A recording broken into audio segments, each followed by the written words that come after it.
am Gretchen, and I'm a middle school science teacher. I teach 6th and 7th grade science. I think there is so much power in actually just maintaining a notebook with students. For students to write their ideas down, to give them a space to draw their ideas, a space to organize their thoughts is just so critical. I start the year with each kid, like when they get a notebook and a Sharpie, it's like, hey, you're in period 4, you're in 6th grade, and you have me as your teacher, and then they put their name on it, okay? I usually keep a binder clip at the front because the binder clip at the front is anything that I pass back or like a data sheet that we use that day and it's attached, okay? You maybe have seen things regarding norms, so every kid gets a copy of that. So when we set up our notebook, you'll notice I have a document camera here. It's like my lifeline. I feel that as a middle school teacher, I'm still teaching organization. And so you can see here that everything I expect students to do, I'm doing too. And so I typically have in the beginning of a unit after we launch, there's a model reference page. And so we start with our initial diagram in the back, and every time we have a model, I add it to the front. So this is our progression of thinking over time. So you can see the complexity of that change, okay? So again, I model everything with students, okay? And you can see this over and over. I teach kids how to flap a page or how to keep it flat. Say more about that. Sure, so in this case here, you'll see a 2 difference here. So I like to also save pages. So in this case here, we took some notes. I didn't want to like waste a whole other page here. So the next day, whatever we got as some additional practice, it was flapped over this so they could pull it out. In this case here, this was super important. This got glued flat down. So if you look over here, I have these 2 handouts that it's like, hey, when you glue something flat in your notebook, you do a box and an X. And I actually move my marker.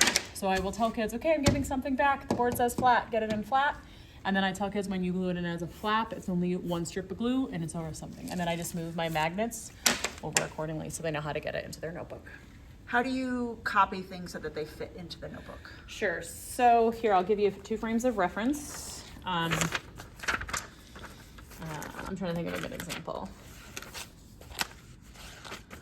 All right, so this is a perfect example for you to see. So our initial model from our math bomb unit. This, my colleague and I decided that the model that was on a full page, we were able to print 2 per page, and this fit.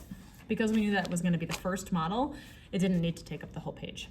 The next model that we did, this was printed full to begin with, and then I reduced it to 85% because I felt that if we did 2 per page, these 2 zoom-ins, or these 4 zoom-ins would be too small. So this page right here is at 85% copied. And then we wanna save colored ink, okay? And so we took the class consensus model from our picture on 1 slideshow and we printed 4 per page. And that's what we slice under a paper cutter. Do you use a progress tracker? So let me share with you, I totally have used a progress tracker in the past, and like all of you, you're realizing that, oh my gosh, there's like, maybe feels redundant, it feels like you're telling the kids, and so I change it up every year, but this is from last year. So again, our norms were in the front, but this was from the light and matter unit. But we started off with a colored page and we just put question and what we figured out. We printed this on color, it's blank, there's a gazillion extra copies, and we were training kids to like, hey, what question were we trying to figure out?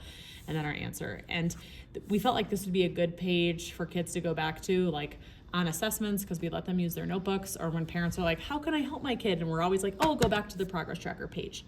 When students run out, we again trained them to just stand up, go get another blank progress tracker page, glue it as a flap over the top, and get it in there, and you could start anew.